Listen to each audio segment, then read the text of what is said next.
Crystal Tower Information Whiskey 2153 Zulu, wind 060 at 5. 076 Mike Juliet, this is departure radar contact. Hazardous weather information from Minnesota available on flight service frequency. You've dialed in the Flying Midwest podcast, connecting aviators from across America's heartland, sharing news, information, and events from around the region. Calling Nancy 53 on Nugget Tower, roger, turn left heading 070, runway 9er, clear for takeoff. Sit back, relax, and join our crew for some hangar talk as we discuss a wide variety of regional aviation topics. Departure 71143, flying 5, runway 28 left, quick takeoff, left hand southbound.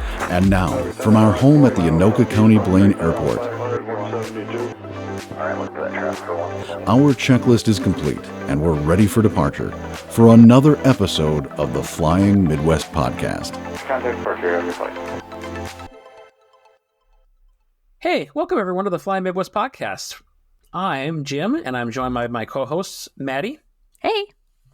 And the Badger pilot, Andrew, who is super distracted looking at sectionals.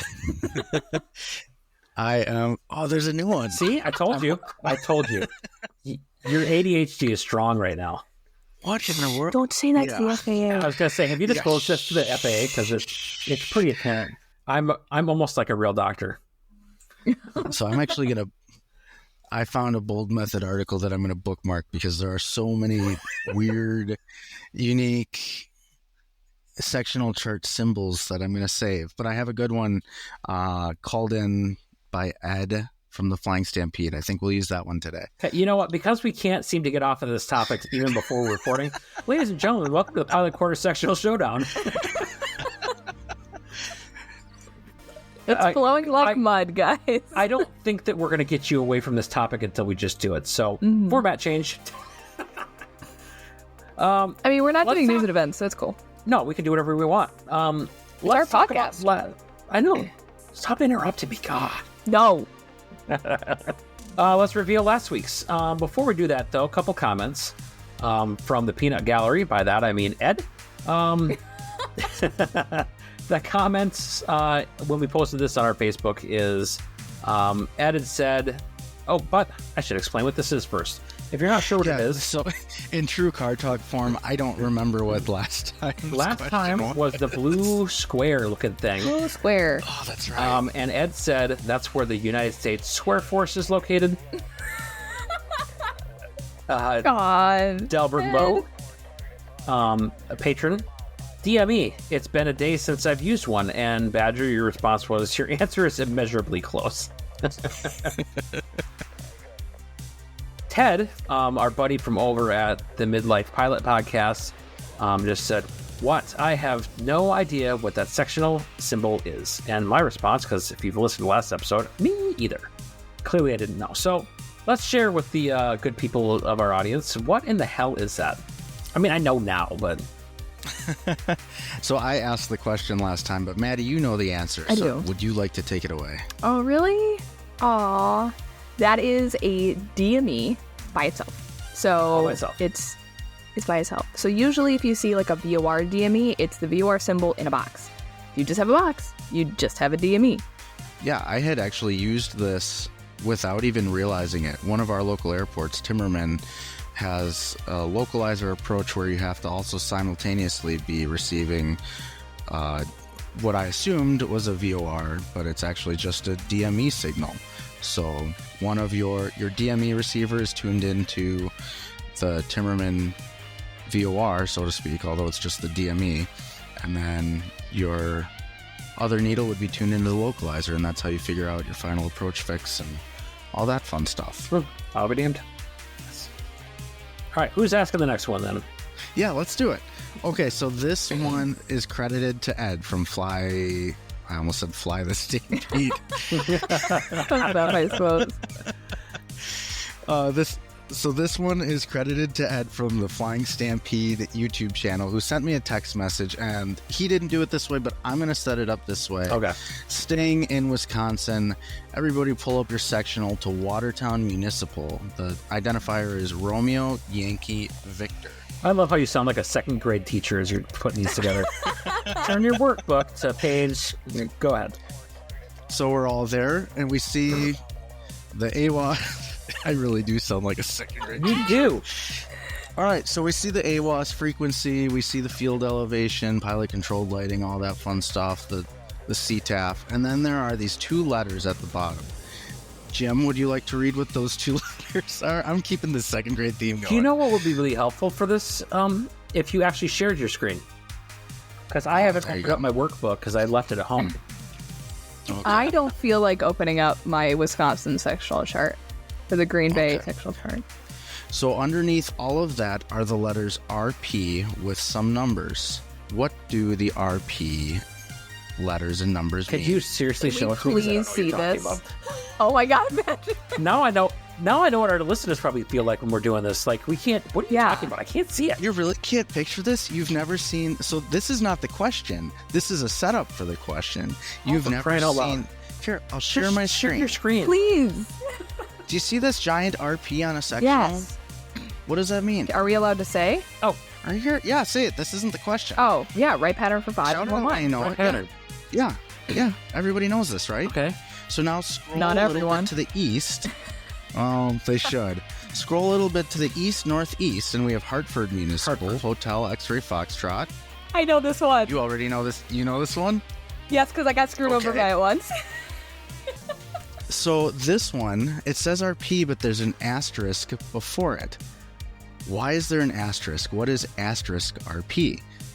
And the hint that I'll give is I almost got in trouble flying to this airport once because I didn't understand what it was saying. Jim, if you want to guess, because I actually know, because I've encountered this one. I don't want to spoil it for... It means that you have to do the right traffic pattern unless you're an asshole and you do whatever you want, because the asterisk is to symbolize being an asshole. It kind of looks like one. Left pattern for assholes only. Everyone else right pattern. Yeah, everyone else is doing what they're supposed to, except for the assholes. Are we going to believe that? I'm not sure. I might just leave that.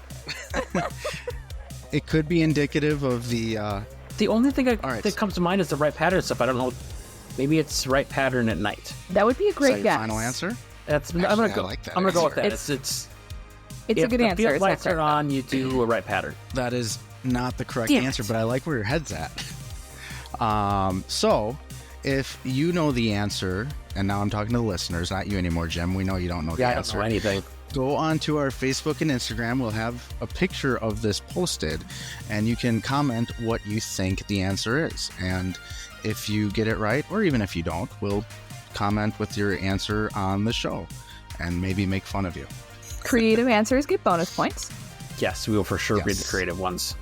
And try not to look it up, because that's kind of the fun of it. I had to look it up for safety reasons once, but other than that, take a guess. And for me, safety's third, so I don't really look up stuff. Let's go. Fun and danger, right? And Ed, you are not allowed to answer on Facebook because you are the actual provider of the question. Unless So he thank says you something for- silly like he did last time. Oh, yeah. Yeah, them. He's them a alone. pretty sarcastic guy. I think he come up with something. All right, so stay tuned, like, subscribe, and follow the podcast so that you don't miss the next episode where we reveal the answer. Yeah, and hey, thanks to the guys over at Pilot Quarters for sponsoring this segment. If you're looking for any type of fun and exciting chart-inspired apparel, check those guys up. They have sweatshirts. Oh, yes, they do. Buy their Pilot sweatshirts. Quarters. Pilotquarters.com. It was in an advertisement. I was like, oh, they have sweatshirts. Oh, I saw your post. I will take 12. Is that what you wrote? I just commented on one of their ads. I know. I doubt- It was funny. Hey, so last episode we talked a bit about mental health, resiliency, all that stuff with Dr. Penny Levin, and it sounds like that sparked a little bit of an interest in our friend the Badger pilot. Badgers are known for digging into stuff, right? Burrowing, just if you a little will. bit. So I think that's what you're doing on this topic. So tell us what you're doing. Absolutely. So I don't know what it is about the topic, but it really, struck a chord with me and was something I wanted to follow up on. So I reached out to a handful of pilots that are flying for a living. And in this case, they all are flying paying passengers, whether it's regional or legacy airlines or even one or two corporate pilots. And I asked them a handful of questions, basically saying, hey, is mental health an issue that should be addressed by the FAA? And of course, everybody said yes.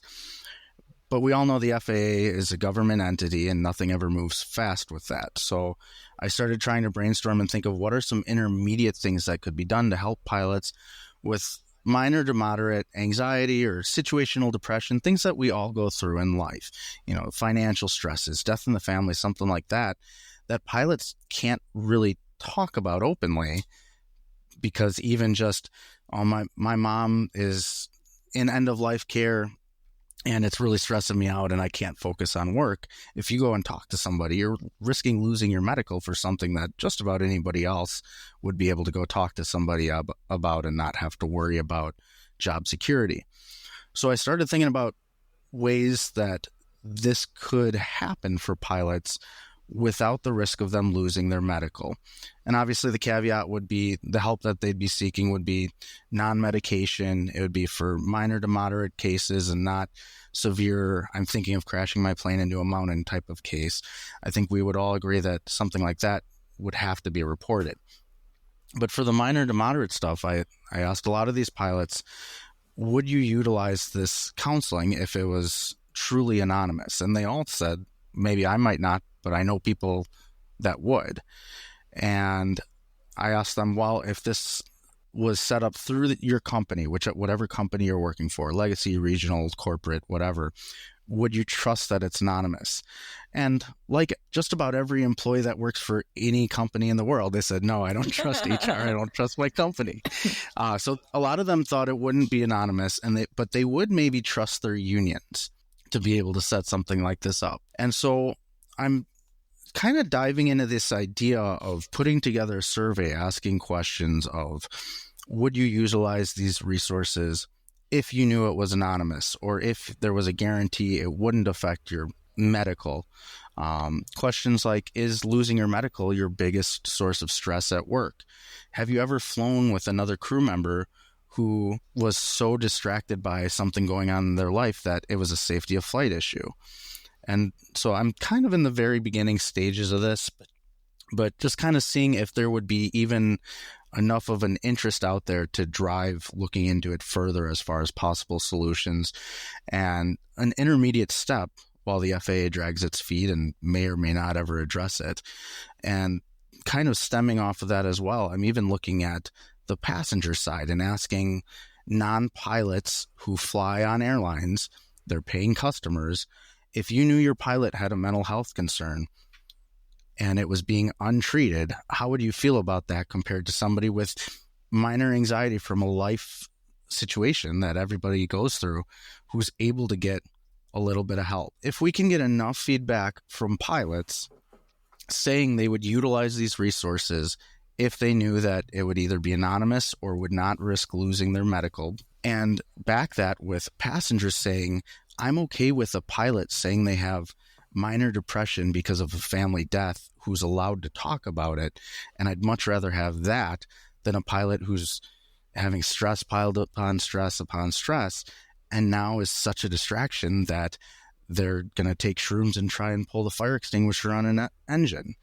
If we can get public support in addition to pilot support, I think the FAA would have to listen to that and at least start taking action. The question I would have is if it's you're talking to a counselor, even if it's anonymous, if you don't report that to the FAA, are you going to have any issues with your medical for that? Or are you somehow fraudulently doing something with your medical? Right. And I think, and I could be wrong because I haven't done a deep dive into the regs yet, but I think if you were going to a counselor or a therapist or whatever you want to do, I know Dr. Levin, when she was on the show, but had mentioned people were calling it different things so that it wouldn't be something they'd have to report on their medical and therefore wouldn't have a diagnosis. And my understanding based on, and I could be misunderstanding what she was saying, is that as long as there's not a diagnosis, it's not necessarily a problem.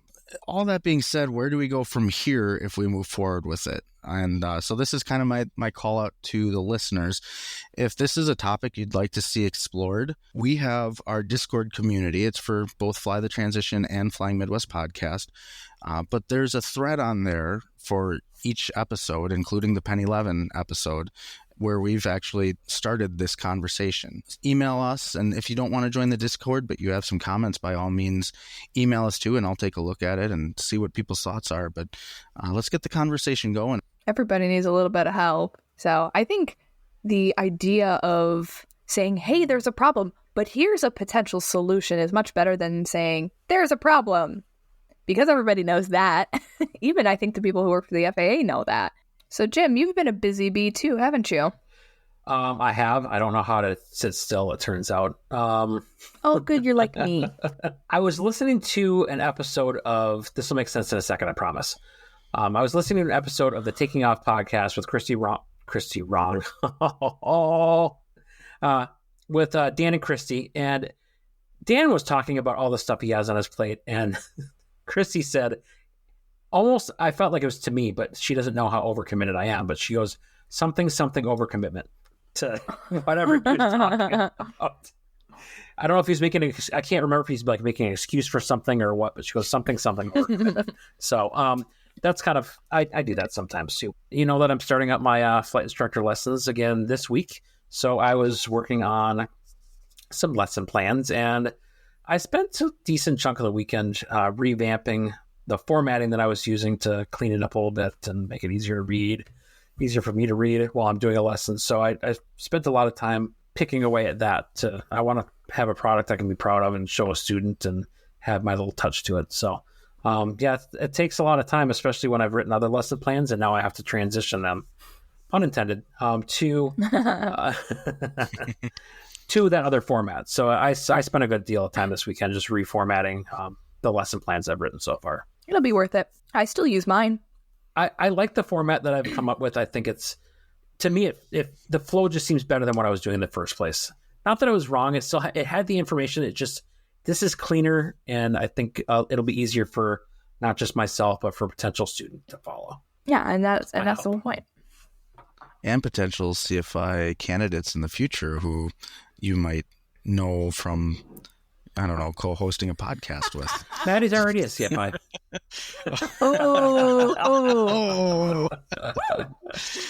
Okay. Way to put yourself out there. Come on, that was so funny. I don't know. I still use my lesson plans. I'm a huge proponent of making like really good lesson plans and then not using them until you realize, oh yeah, I need to remember how to talk about this thing. And then you have something beautiful to open up to. And it's like, yes, I remember this. And then you can teach and act like you know what you're doing. I have a nice header on it. I have got columns and boxes and stuff. So it's broken down a little bit better. I think it's going to be easier for me to keep my place too, because that's something I experienced as I was doing the first few lessons, that as I go down the list of topics, I get lost sometimes in where I was at on the lesson plan. So I think for me, this will help me stay a little bit better on track and remember where I was at. At the end of the day, they're all yours. I mean, the students might see them in passing, but they're yours. They're for you. So if you like them, they flow well, and you work well off of them, you're going to use them, which is kind of the point. Maddie, you're doing some sim work? Yeah. So I have been working the last couple of weeks. I started on the 8th, and then I started initial on the beach jet. I went through ground school. I passed ground school. I took a little written test. There's a lot of studying and stuff. There is lots of information, but thankfully that's over with. I'm on day 4. I just finished day 4 this morning of sims. So I think I have 6. I just have Thursday and Friday is my last day of sims. And then I have recurrent. So I'm basically going to be going into a class of people who have already done this and doing sims and grounds for 3 days until the end of the month. So that's super fun, but I've been actually flying a jet in the sim. So people are like, oh, it's just a computer, which, yeah, obviously, but, most computers aren't a couple $1 million. So I feel like I got something going on there, but it acts with a few quirks, just like the real airplane. The visuals are pretty okay. They can fuss with any weather. They can do any type of failure they can, that you can think of. I've had a couple blown tires, for instance, which is a fun event. Lots of interesting things. I've been really, really lucky, but it's been super fun. I think you made a comment about people thinking, oh, I'm just flying a computer, and how close it is in handling characteristics and stuff like that. But I think what a lot of people, at least in aviation, realize, and maybe the general public doesn't, is when you're getting your type rating, that's it. You're flying it in the sim. You're not going up and taking that jet up to get your type rating. It's all in the sim until you get your type rating, and then you're out on whatever, whether it's a line or whether it's your corporate company or what have you. That's the first time you're actually flying the aircraft. I wouldn't say it's just a computer. It's a little bit more than that. It's a little bit of a fancy computer with hydraulics and everything. So are you at the point in your training now where every time you sit in the sim, I know you said you broke the sim, but like every time in the plane something breaks to the point where like, do you just not trust anything on the plane anymore? And the first time you're out in the real world, you actually go through a full flight and holy cow, everything worked on here. Are you at that point? No, well, I don't know if I'll ever see that, but I assume I will at some point with another jet once I actually start flying the real jet. Yeah, I've heard somebody made a joke the other day of like somebody making a preemptive emergency call to tower because they assumed their engine was going to fail because it was like training, even though they did not have a failed engine, which just absolutely tickled me. But I could see, that could definitely be, it does not lull you into a false sense of security. And in fact, if everything's going really well, it's about to not. So like, oh, everything's going so well. Suddenly accidental thrust reverser and deployment, like absolutely nutty things can happen. I can't, unfortunately, I can't get the SIC type rating because I need one real beach jet landing. And I'm not about to go over to Clemens and be like, hey, can I just sit in and pretend to be an SIC for 5 seconds and then have a landing so I can get my SEC type? Maybe someone listening has a beach jet that'll let you sit in for a couple minutes. And that would be very cool. I mean, a pattern really is like 5 minutes. If you want to help out Maddie with the beach jet, let us know. I'm okay at it. So let's do your own. I'm trying to help you, and you made it worse. Okay, if you don't mind just letting me take the controls of this multi-million-dollar jet that I'm kind of okay at and may or may not break. What do you want from me? I've only had 4 or 5 days in the sim. You'll probably be okay. So yeah, well, there's a lot of stuff that we all have going on. So I don't know how we managed to find time to record this, but here we are. We didn't yesterday. I was dead. Here we are. No, that's right. We are a day late from our normal recording. Sorry. So with all of that exciting stuff in all of our lives, we probably don't have time for news and events this week. We are the news and events. We are the news and events, absolutely. But I do want to take the opportunity real quick to give a shout out to Carl Galnick. He is an instructor of my former club, the Wisconsin Fox River Flying Club. And he last month was bestowed the Wright Brothers Award for 50 years of safe flying. Nice. Congratulations to Carl for 50 years of safe flying and that awesome honor and recognition. That's a huge achievement. Congratulations. Well, you can't get to 50 years of safe aviation and flying without passing that first check ride. And check rides are the theme of our next show. So tonight we're pleased to welcome Matt Teller, who is a DPE from Wichita, Kansas. Yes, I dragged him on this podcast willingly. There was willingness involved. Okay. Matt has been a DPE for a little bit now, and he does, I see him every once in a while doing check rides at my flight school. He loves aviation, and he loves airplanes, and he also loves getting people knowledgeable about how the heck to pass a check ride, because that is not something that everybody knows how to do. So without further ado, I'd love to welcome Matt Teller. All right. Well, Matt, welcome to the Flying Midwest podcast. Really happy to have you here. And I personally think it's really cool that we're able to get a DPE on now finally, because we've been talking about it for, I think, 2 years, trying to get an examiner in here to pick their brain. So thank you for joining us. Happy to be here. Thank you for having me. Well, you've listened to some episodes, so you know where we're headed right out the gate. It is our Fast 5 questions. Do you think you're ready for this? We're about to find out. All right. Question number 1. What is your favorite airport? Ooh. Favorite airport to operate out of? Probably Boston Logan. Boston Logan. Okay. How come? I spent the first part of my career in and out of there several times a day. They've got outstanding controllers, and it's tough to beat the scenery around that area. That's a good answer. I also like Boston. I don't think I'd want to live there or be there a lot, but... No. Fantastic place to fly in and out of. Great place to visit. not someplace I would want to pay to live. I like the Midwest and the cost of living around here. That's a great answer. We love the Midwest. Okay, question number 2. Least favorite airplane that you have flown? Least favorite airplane that I've flown, probably the Piper Tomahawk. Tomahawk. Yeah, it's up there on almost even step with the 150, just because I spent 2 hours in one today and I still am feeling it in my left knee. Yeah. Jeez. Were you smushed in there a little bit?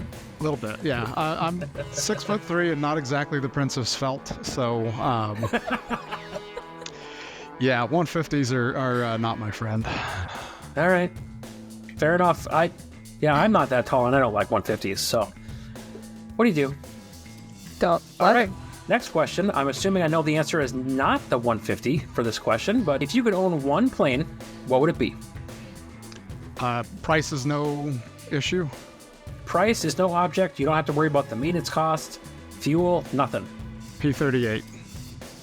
P-38. Solid I like the choice. twin engine reliability, and I like to be able to fly upside down. There you go. Excellent. Well, an F-15 could do the same thing. It's a jet twin engine. True. That might be a little bit harder to get my hands on. But that's not, money is no object. Neither is that's- the Air Force Security Forces. They're not going to stop you from taking it. That's fair. Well, the F-15 would be right up there then. All right, question number 4. What is your favorite check ride to administer? MEI. Multi-engine MEI. instructors, yep, by far. It's Any specific reason?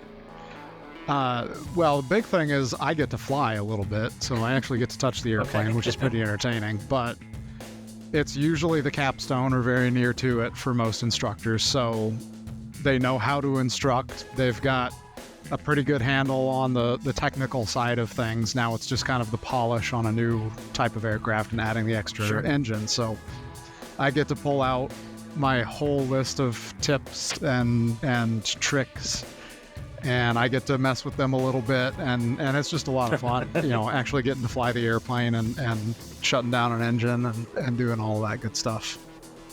Cool. All right, our final question. If you could meet and have a conversation with anyone in aviation, dead or alive, who would it be? Many years ago, I got to very briefly meet Gene Cernan, and my original fascination has always been the manned spaceflight program. From the shuttle era and earlier. But Cernan is one of those guys who, it was just shaking his hand real quick, getting an autograph in a book, and he made you feel like you were the only one in the room. He took time to talk to everybody and ask them a little bit about themselves and tell some amazing stories. The book that he wrote books are phenomenal. Of all the moonwalkers, he's been the one that I've been most fascinated by and most enjoyed meeting, I think. That's really cool. Well, thank you, sir, for playing along with our Fast 5 questions. So, Matt, what do you say we jump into our interview for this episode? Can you tell us a bit about your aviation background, like how you got into aviation? I grew up in Wichita, Kansas, air capital of the world, so I spent my entire youth looking up at the skies and seeing airplanes fly over. My dad was a broadcast meteorologist by trade, so both of us looked up at the skies, but he was looking at the clouds and I was looking at the big metal things up there. Sure. In middle school, when Flight Sim 95 came out, I think I was one of the first ones to buy it, and I had the cheap little Satec joystick. Played that for years and years. When I went off to college, I had a bigger setup, and Flight Sim was always a big part of my life until my sophomore year of college, when I finally decided to do it for real. And thanks to some great support from my parents, I was able to get my private pilot certificate my sophomore year of college. But I'd never really thought about it as a career. I went and worked in television for just over 2 years after school. And we were looking at, my then girlfriend, now wife, and I were looking at having to move for my career. And as we were having that conversation about where we were going to go and what we were going to do next, a friend of mine called me and said, hey, I've got a flight in the 421. You want to come with me? And in the middle of what was supposed to be this life-deciding conversation with my wife, I basically dropped everything and ran out the door to go fly. And Such a pilot thing to do. when I came back from that flight, my wife said, well, we're not moving for television. Go do what you want to do. So I went off to flight school, and 3 months later, I came out with CFI II-MEI. And mercifully, this was before the 1,500-hour rule. So I got hired almost straight away by a regional airline out on the East Coast. Oh, cool. Started flying Beech 1900s, no GPS, no autopilot, in and out of Boston and LaGuardia. I was on... I caught what you did there. Yeah, old habit. I was on the 1900 for just over 2 years, and then I went to the Dash 8 Q400. I was on that for about 3 years, and then I upgraded into the Saab 340. Did that for just over a year, and then I decided to leave the 121 world and went and flew Part 135 91K in Piaggio P180s. Spent just over 2 years flying the P180 until I got furloughed twice. And the company that I was working for, we were out in Denver at this point. Company that I was working for went out of business. I got hired by Flight Safety International down here in Wichita, which is what brought us back to my hometown. I spent 3 years as an instructor and program manager on the King Air 350 for Flight Safety International, and then jumped ship there to go fly the King Air 350 for another 3 years for Gamma Aviation Wheels Up. And I did that right up until the day FedEx called me. And back in 2018, I went to FedEx on the A300. And about a year and a half ago, I upgraded to the left seat of the 757 with FedEx. And that's what I've been doing ever since. I didn't know you flew the Catfish. That's so cool. It's a quirky little airplane, but I loved it. It's a great airplane. And through all of that, you found time to become a DPE. I think my wife would argue that I haven't really found the time to do the DPE thing. I just kind of shoehorn it in, but... Well, let's talk about that a little bit. How does one actually become a DPE? Yeah, that's a great question, and it's definitely something that all DPEs get asked fairly frequently. And in fact, when I go and give talks and stuff for Young Eagles or EAA, things like that, I have a slide that I think shows you the epitome of my sense of humor, because it says the word wait about 30 times in a row. Because really, that's the biggest thing. Once you have the flight time minimums, which are all listed out online, you put your application in a system called the Designee Registration System, and then you wait, and then you wait a little bit longer. In my case, you wait about 5 years. Oh, wow. And one day, sometime after you have forgotten that you even applied to be a DPE, you'll get a phone call that just says FAA on it. And once they remove the paddles from your chest and you answer the phone call, you find that it's your local FSDO calling to ask if you still want to be an examiner. And I had to talk to my chief pilot, but mercifully he walked me through the process for how not to run afoul of my employer, and basically said, yeah, absolutely, take this opportunity. So once you get selected by your local FSDO, it's about a year and a half before you get fully qualified at that point. Because once again, there's a lot of training involved and a lot of waiting, but the biggest thing is just have the flight time and then apply. My big competition, apparently it was me versus one other guy, were the finalists to be selected by the FSDO at the time. And the reason that I won out is because the other guy on his resume, under his education experience, said university, city, state, in those words, as in he copied and pasted a template from the internet and didn't replace the name of the university, the city, or the state. It said the words university, city, state. Whoops. So apply early, apply often, be very patient, and remember to edit your resume. So then what made you decide to go after being a DPE and apply? And once you got it, what kind of training went into it? I loved instructing. It's always been a passion of mine. I spent 3 years at Flight Safety doing nothing but, after having instructed in airplanes for a little while. But with most 135 and 121 operators, everybody that I've ever worked for, we're not allowed to do outside commercial flying, and instruction counts. So there was no option or opportunity for me to do any instruction outside of the 135 or the 121 environment, which is great. I love doing that stuff too, but there's something a little bit more engaging and a little bit more rewarding, I think, about, the 61 style of training. Mercifully, FAR 6147 Bravo says that the applicant is the PIC, which means that the DPE is just a passenger. And so that was the discussion that I had with my chief pilot. Was he's a DPE as well, and he pointed out that as long as I am only examining in single pilot aircraft, I'm not a pilot at that point. I have no crew status, and so it does not run afoul of my employer or anything like that. So it's kind of my opportunity to stay engaged, keep flying general aviation aircraft, and hopefully be able to give back to the next generation of pilots. As far as the training, once you get selected, you get put into the queue to do the computer-based training. It's 90 some odd hours, I think, of computer-based training for the initial. It's been 5 years since I did it, so I forget the details on that, which you have to pay for. Once you pass all the computer-based training, it's a week down in Oklahoma City, which you have to pay for. And that is entirely regs. I mean, it's picking apart the FAR aim, all of the various FAA part number manuals, airplane flying handbook of aeronautical knowledge, so on and so forth. The end of that is making your, what we call a POA, or a plan of action, which is a document that all designees are required to have for every single check ride. And so they make sure that we know how to put together a POA before we leave Oak City. Because once we come back to our home district, one of the very first things that we're going to have to do is find an airplane and go take a check ride with the FAA.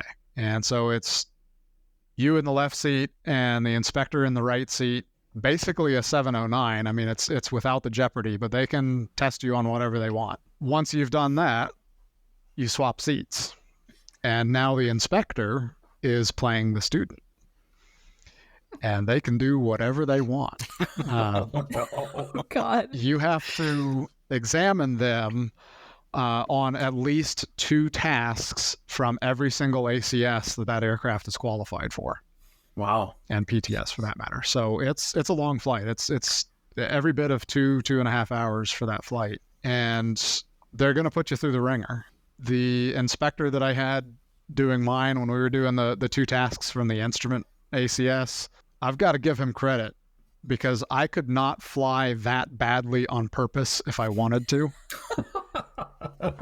But one of the tasks that we did was a precision approach. And so it was the ILS into AAO, Jabbar Regional Airport. And he flew it 3/4 scale deflection to 3/4 scale deflection to 3/4 scale deflection to 3/4 scale deflection, plus or minus 9.5 knots, all the way. I mean, all the way down. But that's within standard. Yeah, I was going to say. And so I couldn't bust him on it. It was all debriefable. So I had to give the debrief on the back end of that was comprehensive and a little bit hard hitting, because it was awful, but not awful enough to be unsatisfactory.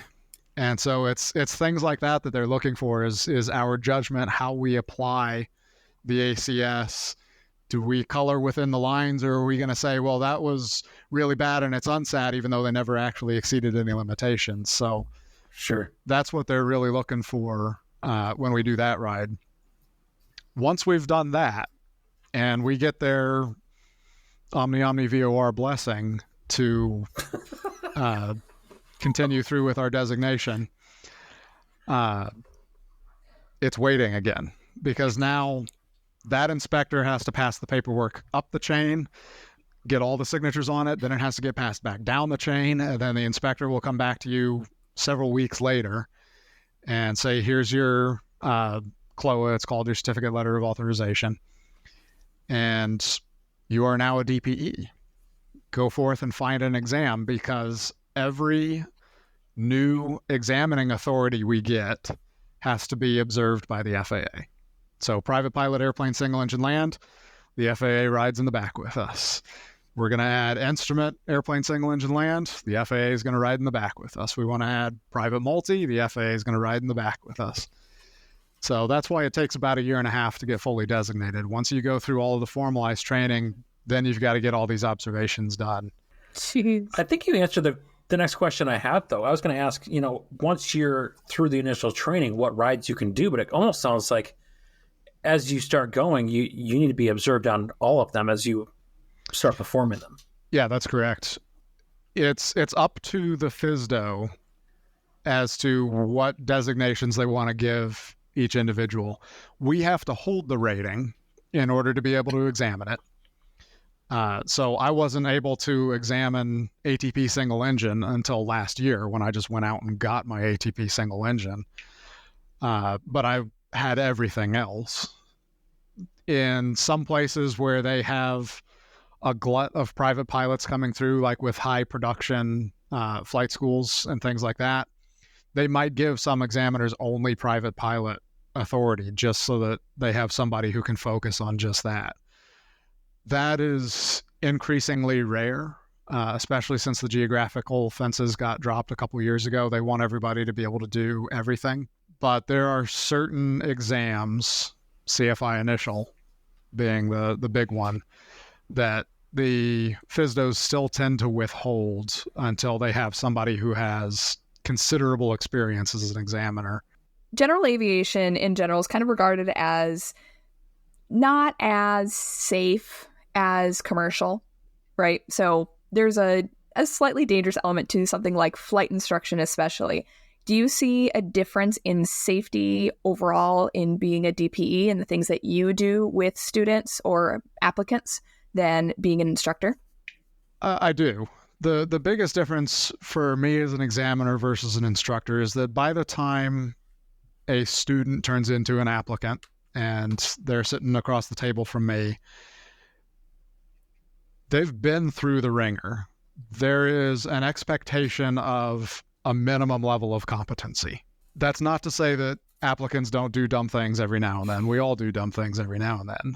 But in general, they're not going to get the recommendation to sit across the table from me unless they've met some minimum standard. So being an examiner is much less scary, much less threatening than being especially an initial instructor for a private pilot or early instrument type stuff. But compared to the 135 and the 121 world, absolutely. General aviation has made huge strides over the last year, huge strides. But we've still got a long way to go. Are there any moments that stick out to you that you have had on any check rides? Yes. Can you talk about any of them? I've had to take the airplane 3 or 4 times during a check ride, which, as I'm sure most of your listeners know, if the examiner has to take the airplane during the check ride, that's the end of the check ride. So we generally try to avoid that as much as we can. We're going to let the applicant dig themselves as deep into the hole as we safely can. But at a certain point, we just have to take the airplane. The biggest one that comes to mind was a private pilot initial. The applicant had done the ground portion satisfactorily. We had set off on the cross country. I triggered the diversion. The airport that they chose for the diversion has a 2,600 foot long, 60 foot wide runway, compared to the airport that they had trained at that has a 7,900 foot long runway, 7,900 foot long, 150 foot wide runway. So this is a postage stamp compared to what they're used to landing on. 2 go-arounds later, we've never really gotten below about 100 feet on the approach. Things are unraveling quickly. At this point, I kind of have an idea of where this is going. I want to give them every possible opportunity to make good. So I tell them, let's just climb out of the traffic pattern. We're going to do some air work. We go out and do the high air work. Things are going okay.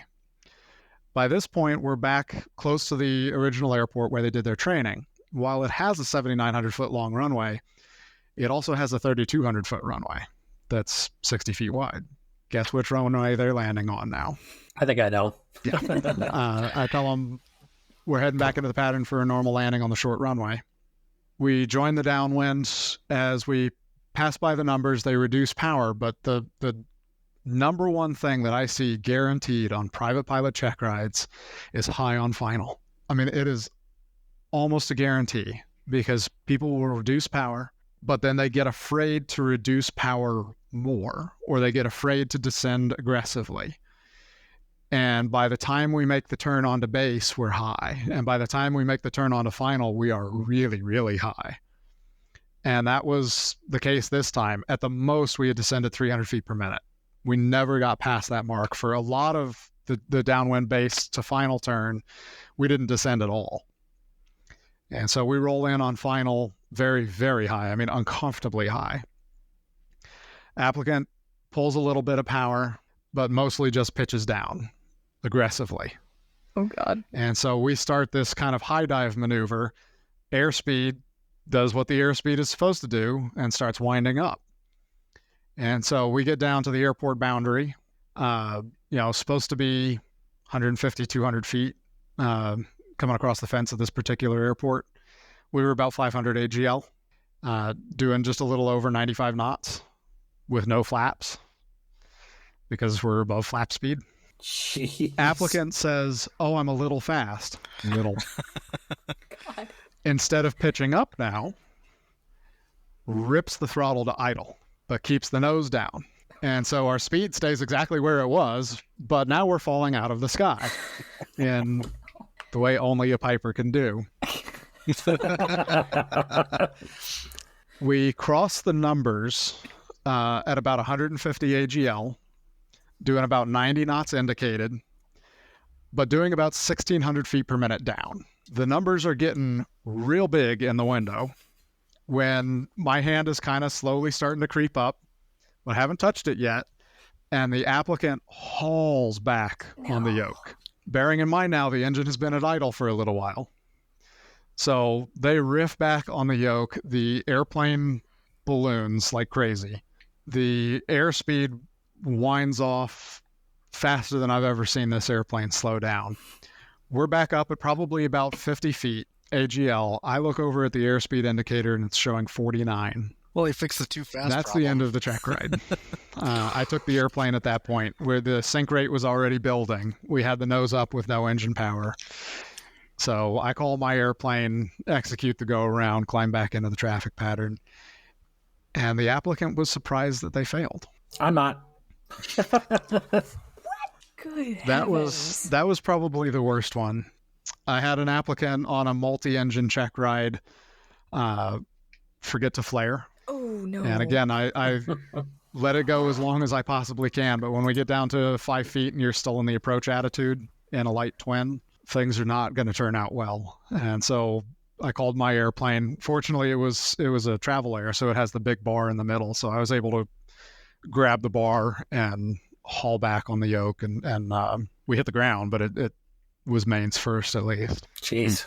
Those are probably the biggest ones. It's honestly pretty rare. It's usually just boneheaded, get ahead of the what they intended to do, or get a little bit behind the airplane. It's not usually anything that exciting. I was curious to ask Maddie. I don't know if you're willing to talk about it, but in one of the previous episodes, you had mentioned something about busting a check ride on the emergency off-field landing.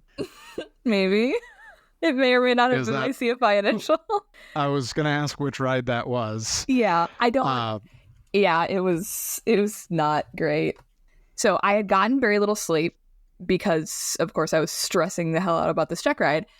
No sleep. I had to go to a different airport for the check ride. So I went up to Anoka. I did with Barb, Jim. I had to go. So that was already, I had gone there before to kind of get used to the airport, which I'm glad I did. But like the airspace and stuff, I still wasn't super comfortable. So I was a little just freaked out. The oral was fair, but long, the CFI oral is really long. So I was just tired. And then, the ride was just okay. Like I was not quite the 3/4 scale deflection in every direction, but it was like kind of like that. I did the accelerated stall and she just said, I didn't really like that. I said, okay. She didn't fail me. She ended up failing me on it later. She tacked it on. That was a whole dilemma, but that's fine. So we continued on, and I was just getting more and more flustered. Like I was afraid of busting the Bravo, the Minneapolis Bravo that was above us. Even though I knew we were cool because I had, glass cockpit and everything. I was fine, but I was just a nervous wreck. And everything was just until I was given an emergency. She pulled my engine. And it was totally fair. Like, fields everywhere. No big deal. But I was so unconfident in this area, and I had never been good at, picking a point to land. I just, picked one and hoped for the best kind of thing, which is never good. But, I don't know what went wrong in my training for that to happen and go so long without being remedied. But so it was like student pilot. First time you pull the engine on a student, they're like, that's kind of how it went with me. And it was very embarrassing. And I knew, for a second, I made a cruddy decision. I tried to pick another field. So, I picked one, way out, which was the stupidest mistake I could have made. Fast, no flaps. I couldn't, I was thinking like crazy. No good. And she's like, yeah, that wasn't quite it. Do you want to continue? I was like, not really. So I went and did a short field landing, which was fine. And then I only had to redo 2 things. I had to redo that, and I had to do turns around a point or some ground reference. And then we were done. The ride after was no big deal, but after that, I went hard. Took an instructor I had never flown with before. I was just like, you put me through the ringer. Give me 8 engine failures in this flight, and I just hang me out to dry. And so he did, and I learned a lot from that. Now I feel a lot better about it. And I've learned a lot of tips and tricks now that I am a CFI working with other CFIs. Wow, that is so helpful. I learned a lot of things. Yeah, that was my failure. So the reason I ask, the day that I listened to that episode where you had made mention of that, I was driving home from the airport, having just failed somebody on their CFI initial on the engine failure off-field landing. No, really? Oh, God. And in almost 5 years of examining CFI initials, that was the first time I had ever busted somebody on that particular maneuver. And I thought it was incredibly ironic, but it was a very similar story.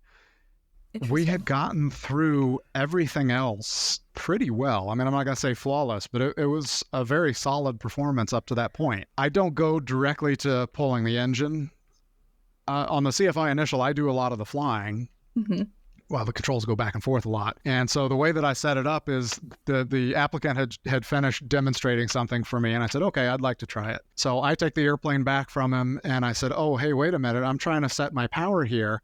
But as I'm looking at the engine gauges, the oil temp is off scale high and the oil pressure is off scale low. What's going on? And so he starts teaching me through the checklist. And he says, but that does mean that we're probably going to have and everybody says it exactly the same way. That means that the engine is probably going to fail soon. And as soon as I hear that word, throttle comes to idle.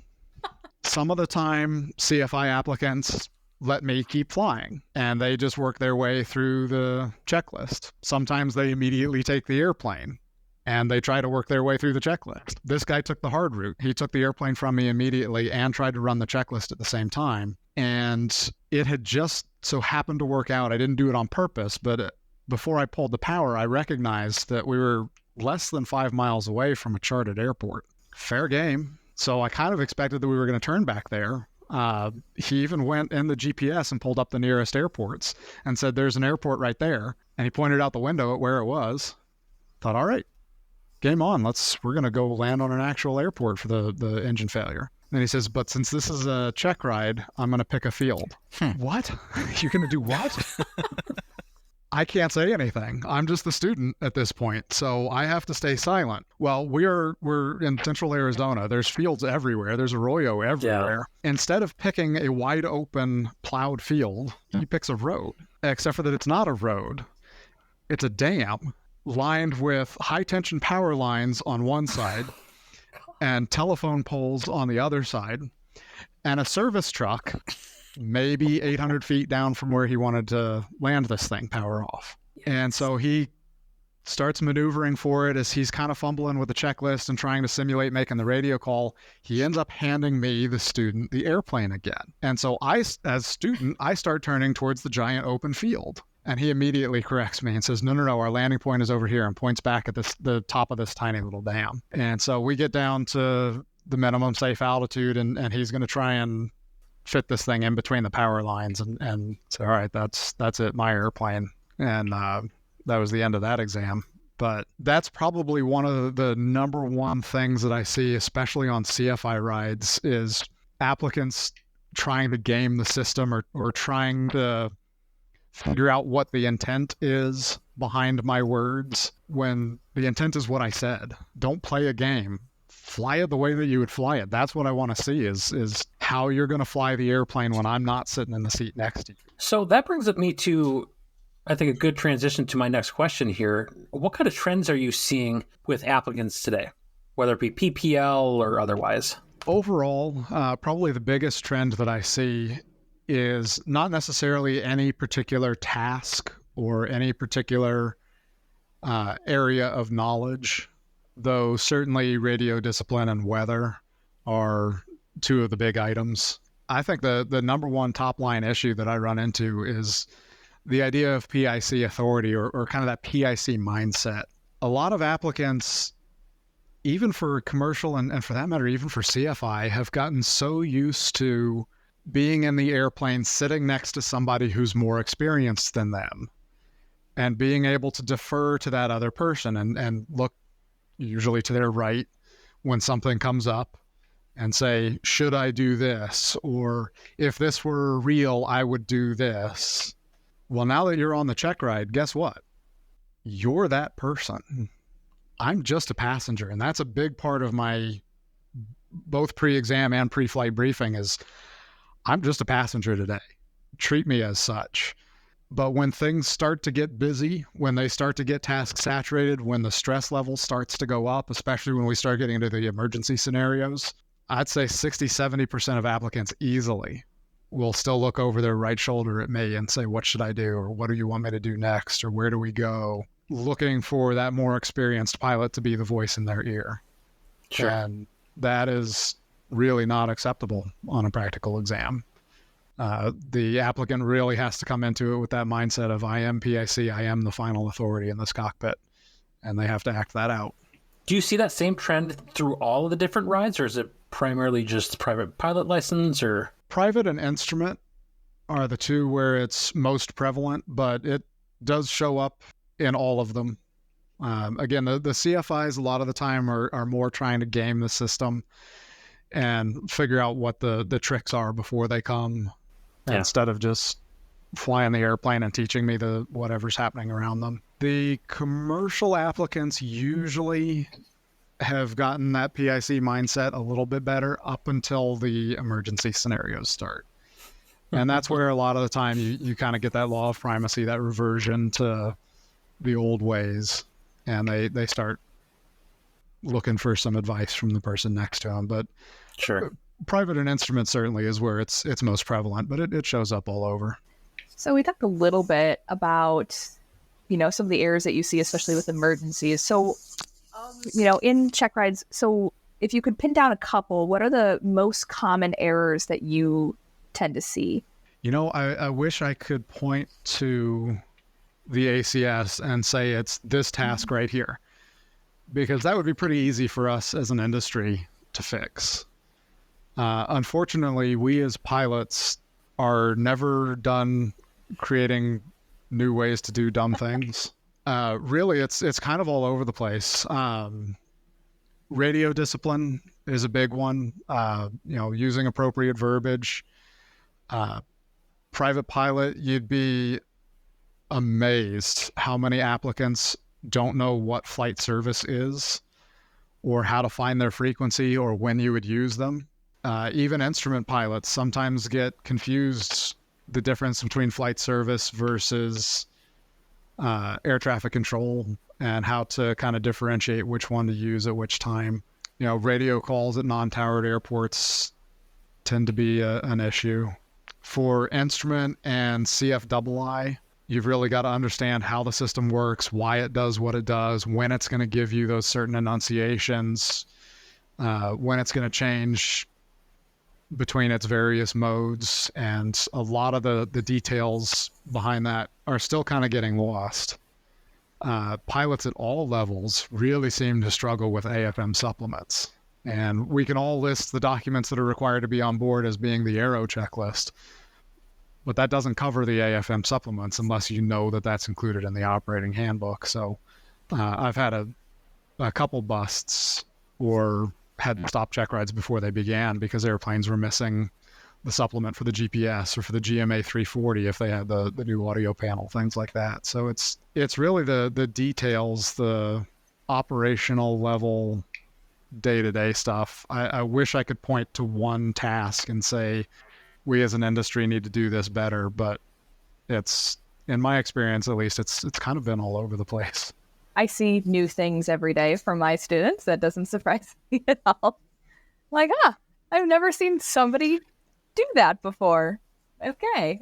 And it doesn't matter how many times you talk about the scenarios or go through stuff on the ground and you think that they know exactly what's going to be coming, and then you say, do this maneuver, and they come up with some creative way of messing it up. Well, thank you again, Matt, for coming on this episode of the Flying Midwest podcast. We appreciate your insight, and we love talking with you. Who are out-nerded who? That's the real question. I don't know. That's a good question.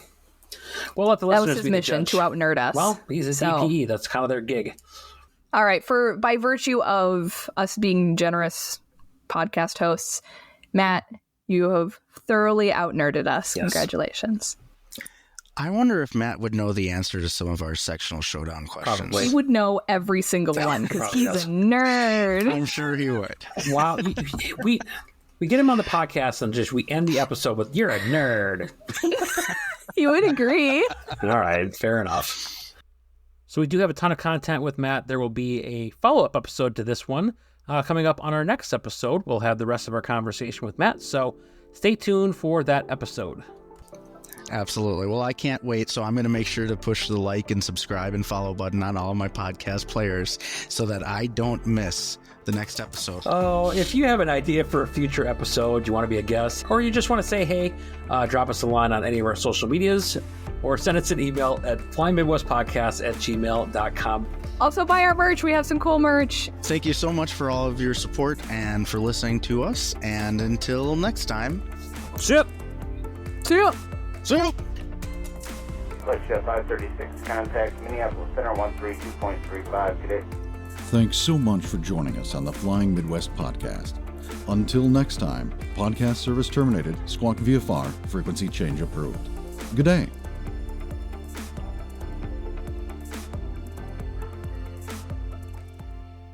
I don't know. No, we get pretty boring at about the 20-minute mark, so yeah, that's asking a lot. That is asking a lot. We have the bloopers at the end as like a thank you for tolerating us for the last hour. No, my mom listens. She can't know I swear. But it's me swearing. It's fine. I swear all the time. Ask my kids. So, a paper tiger, you guys, Jim, you've seen one before. You're making a lot of noise with your mic. Yes. This is a paper tiger. Yeah. Wait, can you hold that up again so our listening audience can all take a good close look? Very funny. To be fair, I did address that to Jim. I will post it if you want. I don't think it's proprietary information. It's fine. Anyway. So, Maddie, who do we have come on? Oh, wow. I cannot talk anymore. I should just stop. Well, I can just, in here, let me just intro it. Okay, I can do it. I'm a big girl. God, I thought we needed to have some transition. Go ahead. I'm going to shut up. So shifting gears a little bit from us to somebody else for once. No, I'm just kidding. Just leave that out. It's our podcast. We can do whatever we want. Can you cut that last half, Jim? Because that school teacher came right out again. It sure did. Would you like to share with the class? These blooper reels just write themselves. I know. All right. You're never living this down. If you could own one plane, what would it be? What? Bleh. Let me try again. And make sure you send an email. And make sure you send an email to because nobody does that anymore. Oh my gosh. We're just... And then you keep talking.